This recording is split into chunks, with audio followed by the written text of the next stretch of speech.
हो गया और वो आकाश में उड़ गया। आज का नौजवान है ये साइंसवादी है, ये हमारी भौतिकवादी और जो हमारी धार्मिक आध्यात्मिक बात को नहीं मानेगा। इसको तुम साइंस के द्वारा अध्यात्म को मनवाएगा तो मानेगा। जैसे मैं सूर्य को जल दे करके मैं हर बीमारी का इलाज कर देता हूँ। बताओ कैसे?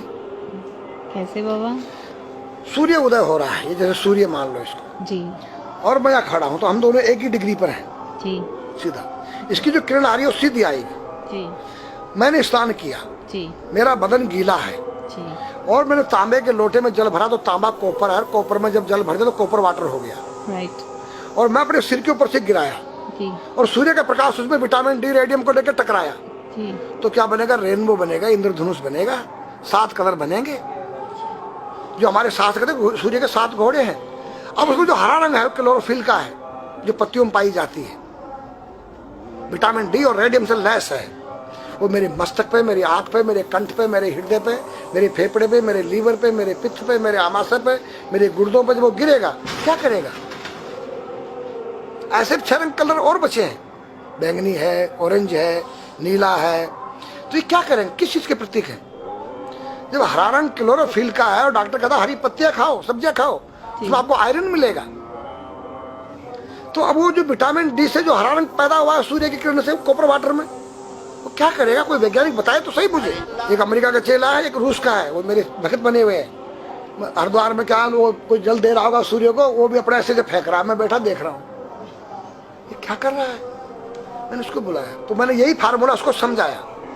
वो मेरा शिष्य बनेगा, बोला ओ ये तो साइंस। मस्तिष्क पर तिलक क्यों लगाते हो इस जगह पर? पहले लगता है पीला, फिर लगता है लाल, फिर लगता है सफेद।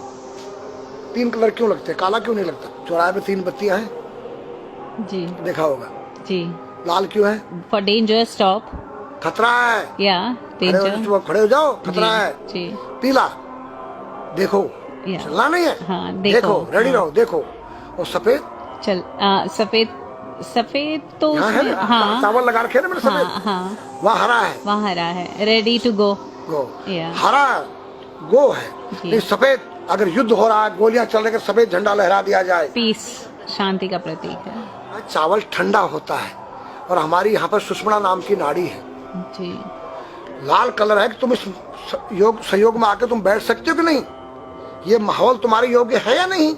या जुआ चल रहा है, या शराब पी जा रही है, क्या तुम बैठ सकती हो? देखो पीला कलर है, देखो, आना नहीं जाना नहीं, देखो। ओ खतरा है या ठीक नहीं है, चलो। और सफेद शांति जी, क्या है? शांति है, बैठ सकते हैं। तो ये हमारी जो है संस्कृति में एक वैज्ञानिक है। जब हम खाते हैं गैस बनती है, तो चावल जब पानी भीगे में ठंडा हो जाता है और हमारी सुषुम्ना नाड़ी पर जब लग गया है तो उस नाड़ी को ठंडा करने लग गया है। उस नाड़ी से कोई गर्म गैस को ऊपर चढ़ने नहीं देगा। और हमारे सिर ब्रह्मांड में, हमारे सिर के अंदर कोई ऐसी वायु गैस जाके तुम्हारे सिर को परेशान नहीं कर सकता है। तो मेरे पास जितने हमारे शास्त्र पुराण ग्रंथ हैं, ये साइंस है। मैं साइंस के द्वारा इन वैज्ञानिकों को समझा सकता हूँ और रगड़ा सकता हूँ। कहा जाता है कि नागा बाबा जो हैं वो कुंभ मेले के बाद विलुप्त हो जाते हैं, ऐसा कुछ है क्या? ऐसा नहीं है। जैसे हम गंगोत्री धाम हिमालय में रहते हैं जी, वहाँ मुझे हिमालय पसंद आया जी। क्यों? कि तुम गर्मी से बचने के लिए तुम्हारे रूम में एसी लगी है जी, ठंडा पानी पीने के लिए तुम्हारे पास कृत्रिम जो है फ्रिज लगा है जी, हवा लेने के लिए तुम्हारे को पंखे या कूलर जो है कृत्रिम लगे हैं। लेकिन भोलेनाथ बाबा ने मेरे लिए नेचुरल एसी लगा रखी है और नेचुरल फ्रिज लगाया है, नेचुरल पंखे लगे हैं। तो मैंने सब कुछ त्याग दिया। छाती में तो मैं कुछ लेके नहीं जा सकता हूँ, चाहे मेरे पास अरबों खरबों रुपया हो जी, खाऊंगा मैं उतना ही जितनी मेरी पेट के अंदर भूख है। पढ़ना लिखना ये तो सहज चातुरी, काम धैन मन बस करन गगन चढ़न मुश्किल।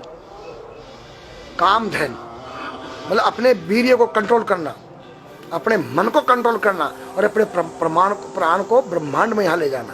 ये खोपड़ी क्या है? ब्रह्मांड है, उसको कहते हैं समाधि।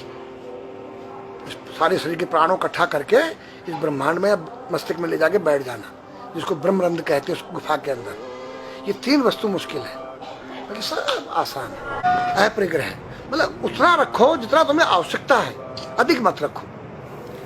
अब तुम अष्टांग योग जो है पतंजलि लगा रहे हो और व्यापार बिजनेस चालू है, मेरी दूध को ले लो, टूथपेस्ट ले लो, अब मेरा आयुर्वेदिक अंडरवियर आ गया है। मैंने बोला वो कैसा है कि मैंने गंगा जल में जड़ी बूटे के रस में धागे भिगोए थे तब बनाया था। और मेरा दावा है कोई कितना योग कर ले कोई स्वस्थ नहीं रह सकता है, क्यों? खान पीन तुम्हारा केमिकल, वायु में तुम्हारा केमिकल, पानी में तुम्हारा केमिकल। अब जो तुम आरओ का पानी नहीं पी रहे हो उसके पानी के गुण ही नष्ट हो गए सब। उत्तर को सिर करके सोना क्यों मना किया है साइंस ने? हमारे शास्त्र मना करते हैं। हम उत्तर को सिर करके सोएंगे, दक्षिण को पैर करके। हम जब उठेंगे तो हमारी दृष्टि कहां? दक्षिण की तरफ जाती है। दक्षिण में यम का वास होता है।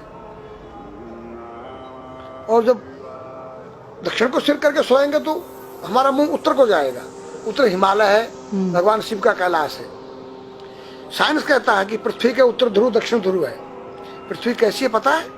तेरा सिर, सेम तेरा चेहरा 23.5 डिग्री के अंश पर है। ये थोड़ी सी चुटिया नाप लेना अपनी प्रकार लेकर के। तुम भी नाप लेना, तुम भी नाप लेना, मैं भी नाप लूँ चाहे। ये थोड़ी सी चुटिया 90 पर नहीं है, ऐसे तिरछी झुकी हुई है। ये चुटिया ये थोड़ी है,